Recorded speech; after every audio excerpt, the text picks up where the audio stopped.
Hello, in this video I'm going to talk about my top 17 effective study tips for college students in 2024. Is study the act of texting, eating and watching TV with an open textbook nearby for you?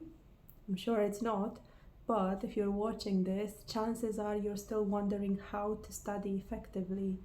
Maybe you've mastered the art of procrastination instead of the art of proactive action, or you're perhaps desperately seeking refuge from the looming academic mountains ahead. There's no denying that college life is like a roller coaster, thrilling, occasionally nauseating, and sometimes you just want to get off. Fear not though, some sanity is about to be injected into the madness. As a teacher of university students, I've got study tips for college that will make your academic journey feel like much less of a chore. So, get ready to transform study sessions into a productivity powerhouse and let the study revolution begin. Let's begin by defining effective study. This involves a systematic approach that will help you study smarter and improve your academic performance. Basically, you'll get better grades come exam time, and that can only happen if you have a strategy. But good study habits do so much more. Thanks to them, you can gain a better understanding of any given subject, will be less stressed, are going to engage more with the course material, and might even enhance your overall physical health. Who doesn't want all that? So, effective study entails 4 categories that I will talk about one by one. The first being time management, the second, awareness of learning styles, number 3, revision techniques, and 4, productivity boosters. Let's start with time management. So these strategies are the superheroes of efficiency, the saviors of schedules, the guardians of the ever elusive work or study life balance. Is there anything more alluring than being able to tick off every item on your to-do list like a productivity ninja? That brings me to tip number 1, which is to identify your targets. What tasks do you have to complete? Add their deadlines and make a note of why they are important. Tip 2, prioritize. How urgent and important are the tasks? Something might be urgent but not important, or important but not urgent.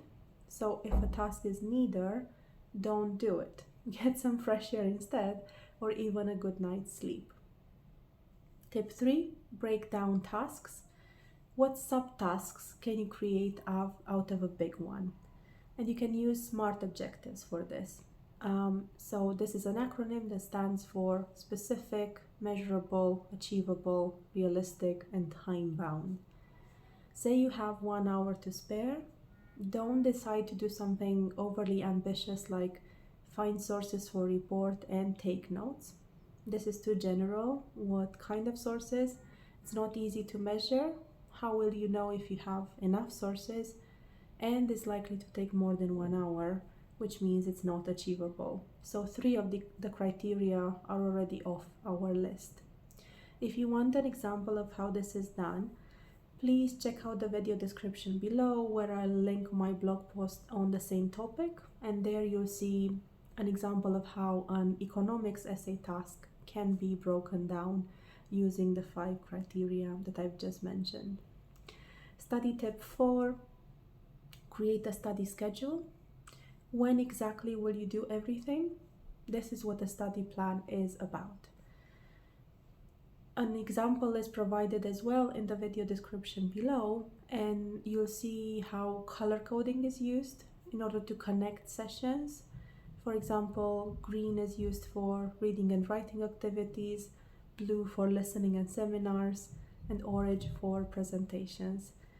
But fun stuff is included as well, because no one expects you to learn 24/7. Study tip 5, use a time management app. How to eliminate distractions in order to develop study skills? Well, it can be as easy as using an app like Time Meter for Android or Hours for iOS. and I'll be talking about more apps later on in this video.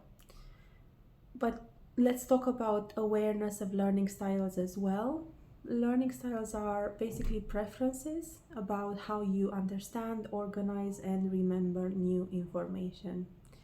Think of these as pizza toppings. Everyone has their favorite, and there's always that one person who insists on putting pineapple on everything, which is perfectly okay. There's an overwhelming number of theories about learning styles, about 70 models, but one of the most popular ones would be VAK, which is short for visual, auditory, and kinesthetic. Visual learners learn best by seeing. They are like the pepperoni enthusiasts, savoring every detail on the visual feast of words and slides. So my study tip 6 is that if you are visual, and chances are you are because most people are visual learners, use pictures, handouts, charts, maps, infographics, timelines, visual aids, color coding, and reading. Then we have the auditory learners who learn best by listening. They are like the cheese lovers, melting into the sweet symphony of lectures and podcasts. So my study tip 7 is that if you're auditory, you should focus on live listening, recordings, discussions, debates, and repetition. Kinesthetic learners gather information by moving and touching. They are like the spicy jalapenos, craving hands-on experiences and tossing textbook aside like yesterday's crust. Meaning they should use my study tip 8. They should learn through physical movement, projects, experiments, and field trips. A word of caution here, however. Please don't think of yourself as one type of learner. This is quite dangerous, in fact. You might have a predominant style, which by all means you should embrace unapologetically, but be open to moving between different styles depending on the task at hand. No matter your learning style, there's room for everyone in the grand buffet of knowledge. Revision techniques are next. Revision literally means to see again, and I quite like this concept. The initial encounter with information is like the first time you watch a film. The plot unfolds, characters make their entrances, and concepts play out like scenes in an epic production. But, as with any film, details fade with time, and the vivid colors of understanding begin to blur. This is where revision steps onto the stage. It's a revisit, a reunion with characters you once knew, but have since stashed away in the archives of your mind. As you see again, the script becomes more clear, the dialogues resonate, and the once obscure plot points reveal their significance. Plus, statistically, we all forget 80% of what we have learned, so we definitely need revision. Study tip 9, set up revision blocks. This is known as the Pomodoro technique, and it involves either 30-minute revision blocks, so that's 25 minutes of studying followed by a 5-minute break, or 1-hour study sessions, 50 minutes of studying followed by a 10-minute break. Just don't let the break turn into a Netflix marathon. Study tip 10, retake notes. If you're trying to capture a professor's Gandalf-like wisdom during a fast-paced lecture by making neatly organized notes, I can just assure you that that's not realistic.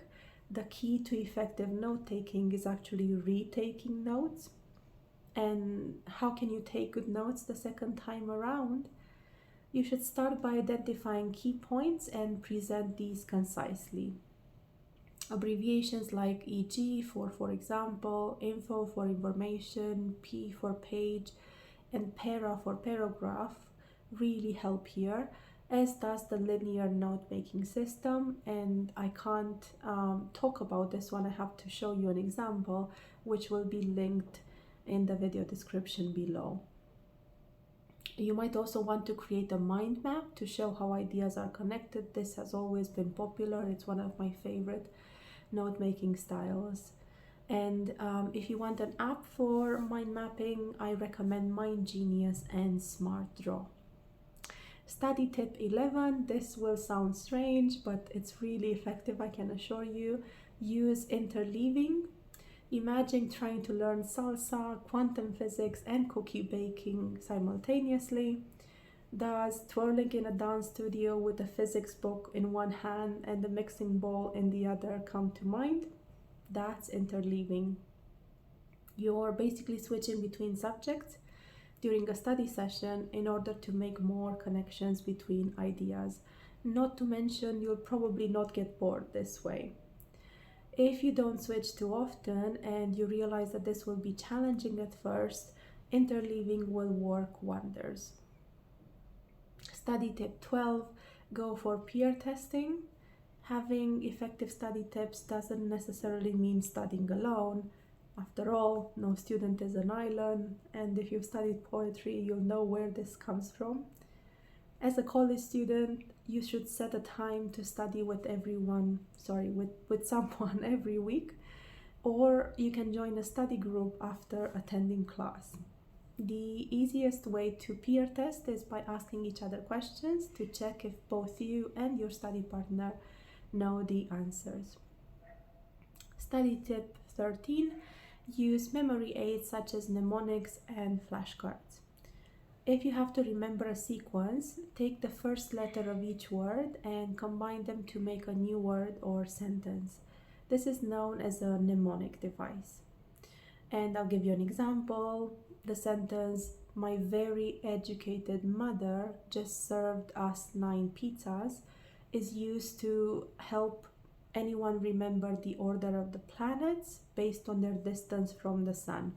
So we've got Mercury, Venus, Earth, Mars, Jupiter, Saturn, Uranus, Neptune, and Pluto, which I know is controversial, but still, it's on the list. As for flashcards, you can go old school and use paper ones, maybe colored ones if you attribute a certain meaning to a certain color. You can write down facts that you need to learn by heart.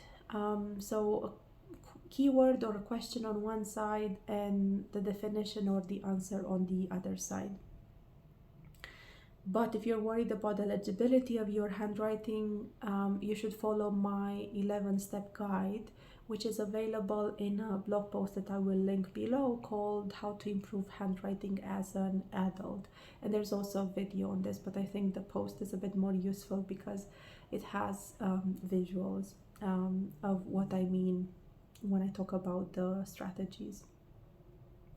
Alternatively, you can try Quizlet, which is a very, very popular site that has millions of ready-made flashcards to play revision games with.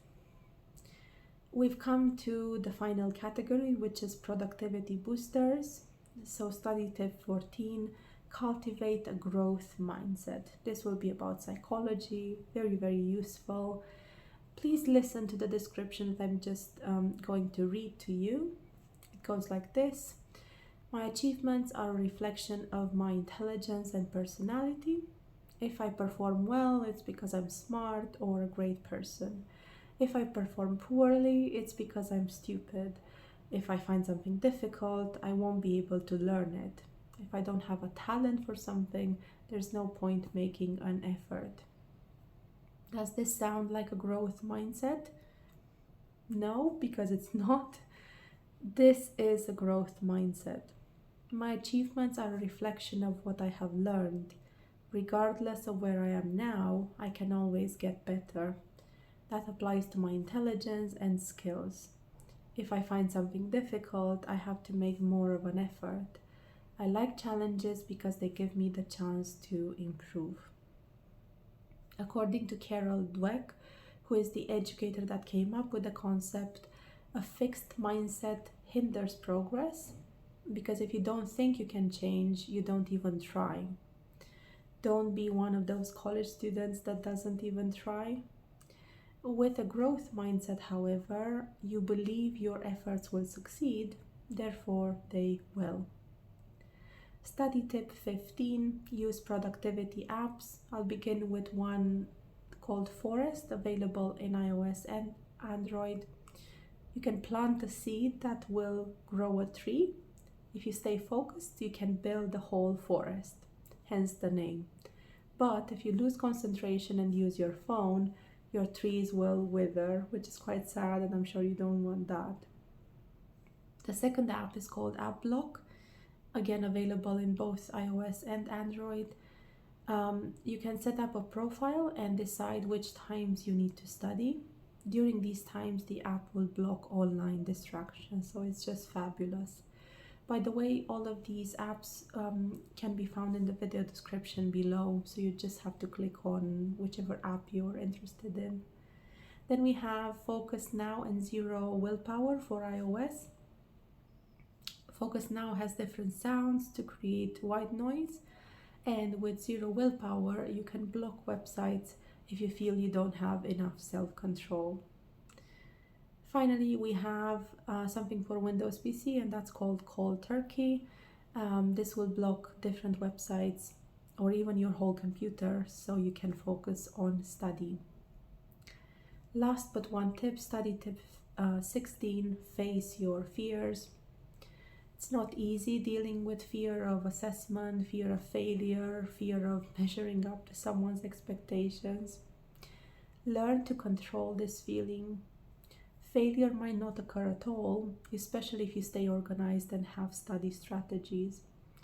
But even if failure does occur, remember that in the symphony of life, failure is a note, not the entire composition.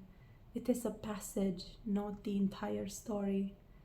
Though palpable at the time, fear is a mere prelude to the crescendo of the success story that follows resilience. Study tip 17, get more study tips. You can never have enough study tips for college, and this is why I'm recommending a very nice book for you to use called Study Skills Handbook by Stella Cottrell. You will see it linked in the video description below.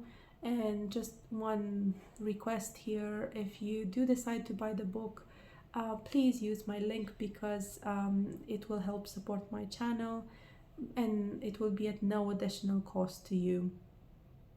Thank you if you do that. If you decide not to, that's fine. I'm still happy you're watching this video.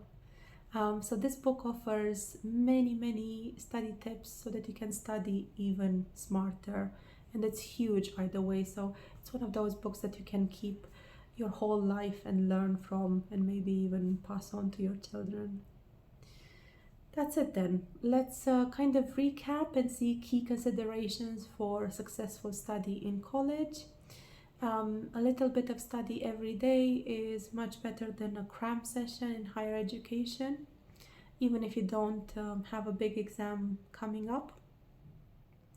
When you sit down for a review session, you should collect all materials from your college classes, you should tune out distractions and set specific study goals. You should also ensure that your study environment is suitable.